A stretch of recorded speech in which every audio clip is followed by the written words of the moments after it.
Our world is dying. Corruption, war, prejudice and injustice eat away at the fabric of society as good people like you watch on, powerless to resist, devoid of an alternative. At least, that's how it used to be. That's how it used to be before Danopolis! And now, here you are, leaving Earth behind and hurtling towards a new future on this disintegrating asteroid because you believed in me. Believed in this perfect city that everyone agreed should be called Danopolis. Remember? Yes, remember how you all agreed on that? Good. And you believed in its core values of morality, equality, liberty, and of course, chastity. No, I'm fairly sure I did mention that before. Now settle down. I know these are exciting times. Now, it's not going to be easy, but together we will make it work. After all, you were selected because you all embody the 4 characteristics of a model Danopian. Focus, intelligence, innovation, and chastity. I mean, creativity.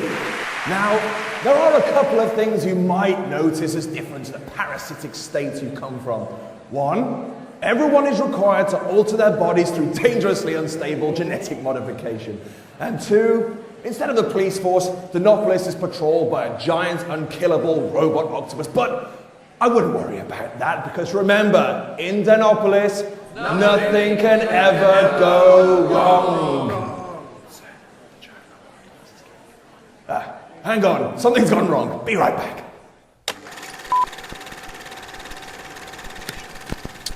Hello, friends. No, this isn't a magical workshop. This is my special office in Danopolis' very own plasmid lab. Plasmids are the special serums made from processed Adam that allow you to perk up your tired old genes to improve your quality of life. But they don't just pop into being of their own accord. Here in our laboratory, we've got Danopolis' finest scientific minds working away on the next exciting developments in plasmid research. Let's take a look at what they're working on, shall we? So, what have you boffins been getting up to in the lab? Well, this is something I've been working on that allows you to produce fire from your fingertips. For lighting a lady's cigarette or getting a good log fire going in the home. Incinerate. Yes, I'm having slight issues with the amount of fire that it produces. Is that the fire alarm? Fairly sure that will be fine.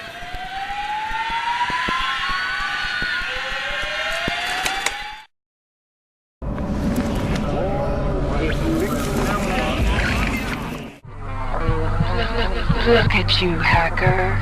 A pathetic creature of meat and bone. Irrational Games' previous 2 Shock games may have been light years apart geographically, but thematically they were practically neighbours. Isolation, hubris and genetic modification sat at the heart of both System Shock 2 and Bioshock's fragile worlds. The former, a starship hijacked by a malevolent AI and its bioengineered creations. The latter, an underwater Art Deco utopia turned prison for superhuman freak shows with a chronic addiction to sea slug stem cells. More Adam, more plasmids. With deep space and the deep blue sea under his belt, not to mention a plethora of plaudits and awards, Irrational's co-founder and creative director Ken Levine is heading somewhere in between with the ambitious Bioshock Infinite. Again, its world, the floating city of Columbia, is one built on fragile ideological foundations, and again you play as someone who's introduced to this world in the aftermath of a terrible series of events. However, this isn't just rapture in the sky, as our chat with Levine reveals. You know, the first thing we had was a city in the sky. That was the first thing we wanted to do. And the Booker and Elizabeth took a long time to develop and come out of that. The aesthetic, you know, Columbia and the struggle that was tearing it apart took a long time to come out. The aesthetic came up, but it took a long time. I mean, we did a lot of early videos, you know, early work that the game looked much more like Bioshock 1. It was like dark and stormy, and it was much more like purples and greens and darkness.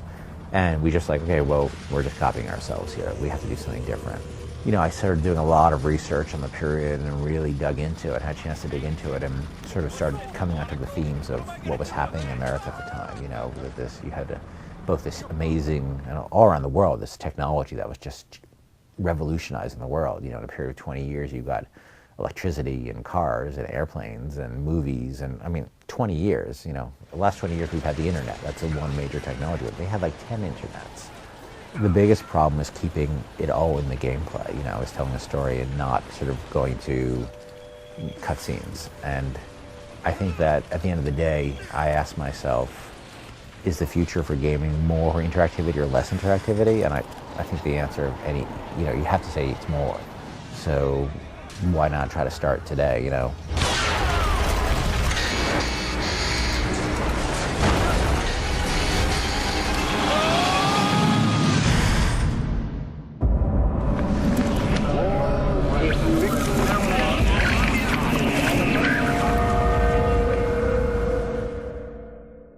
Yeah, so I finally moved out of my flat. You know, the landlord wasn't doing anything about the rats or the hot water or the damp or the asbestos in the bedroom. But so yeah, I packed my bags and you know, I'm sleeping on friends' sofas at the moment. But I remember you saying you had a spare room. So If you think that's bad, you should check out these top 5 undesirable gaming locales. yeah, that's great. But maybe afterwards we could talk about me moving in. Not gonna happen.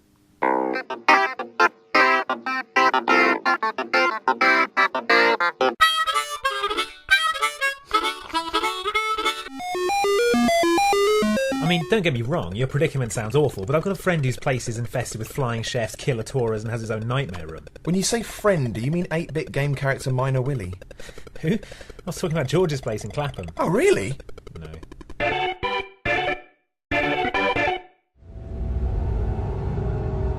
Do you know that El Pueblo just means the village? Well, I guess the residents were probably too busy just chopping up interlopers to decide on an original name. Or at least they're an equal opportunities community of parasite-infected villagers. Just ask this woman. Oh, too soon.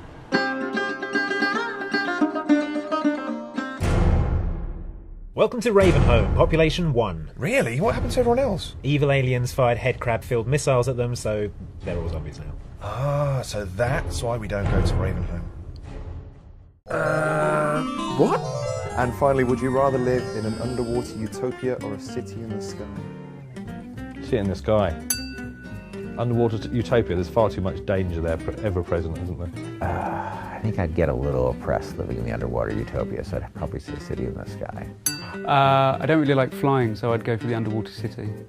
City in the sky. Yeah, I think city in the sky, no doubt. I mean, I know it's like Rapture didn't seem like a good place to live.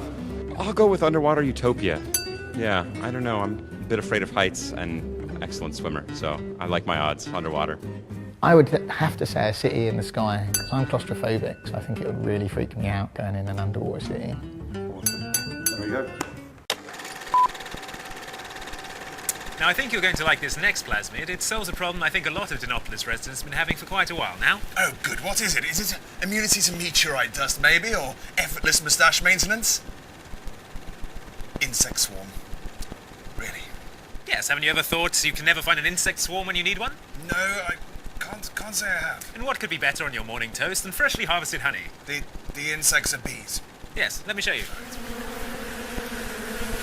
Oh! Oh! Oh! Oh! Oh! Try and harvest some honey while you're down there.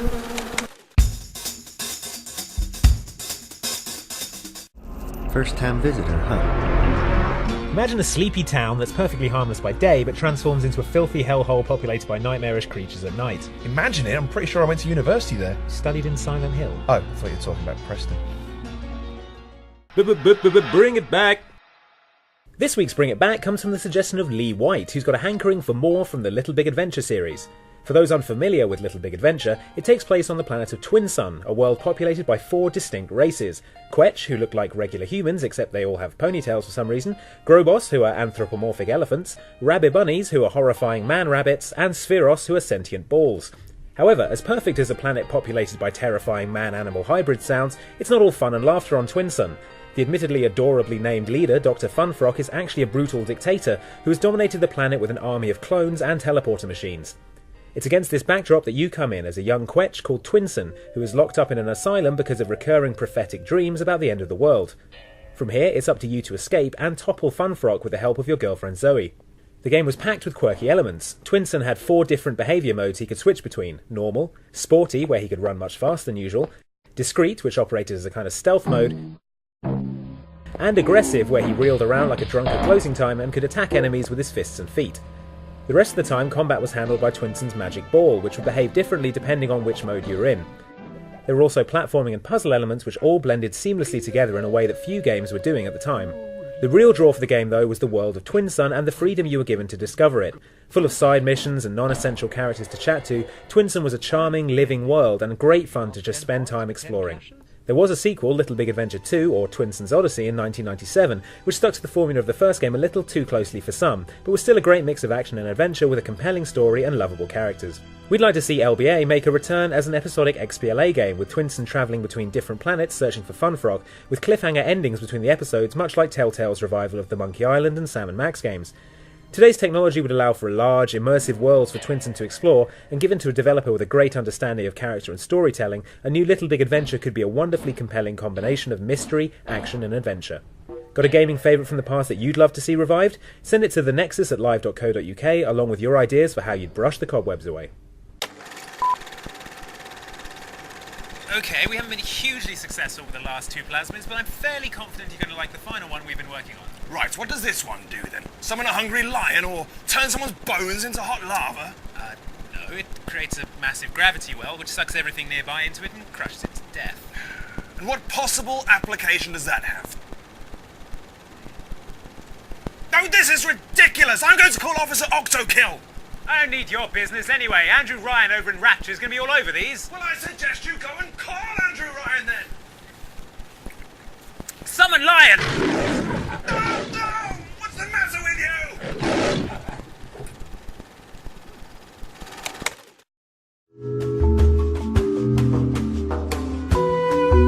So this idea comes from Mr. Ewan Smith via Twitter, who'd like a game where you play as a flying squirrel, surviving in an urban environment as you forage for food, glide across gaps and scuttle away on your little rodent paws. You'll have to survive against natural predators as well as man-made threats. What do we get out of it as gamers? An amazing world from the eyes of a creature far smaller than us, with physical means that we don't have ourselves. I don't know, that sounds pretty cool. I mean, at the beginning it sounded a lot like Assassin's Creed, except just the scale's a bit different. You know, so instead of climbing cathedrals, you're climbing trees and, rain gutters and, fences and things like that. And I see a bit of, maybe Shadow of the Colossus in there too, where you can, fly to the mailman and climb around his head and bite him in the face and stuff like that to defeat him, give him rabies. Do you think it's a goer? Oh yeah, I think that'd be a lot of fun.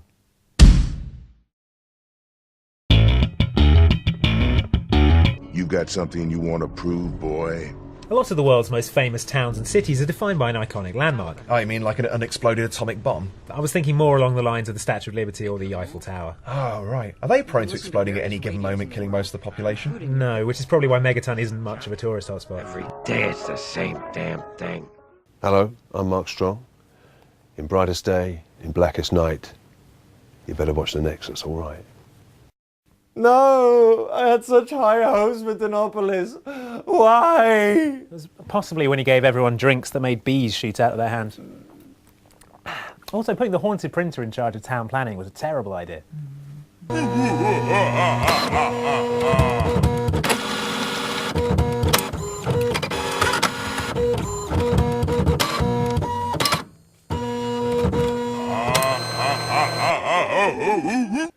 Nonsense! Society forced us out. Have you seen how much postage stamps cost these days? Yeah, true. It's just me, or is it getting hotter in here?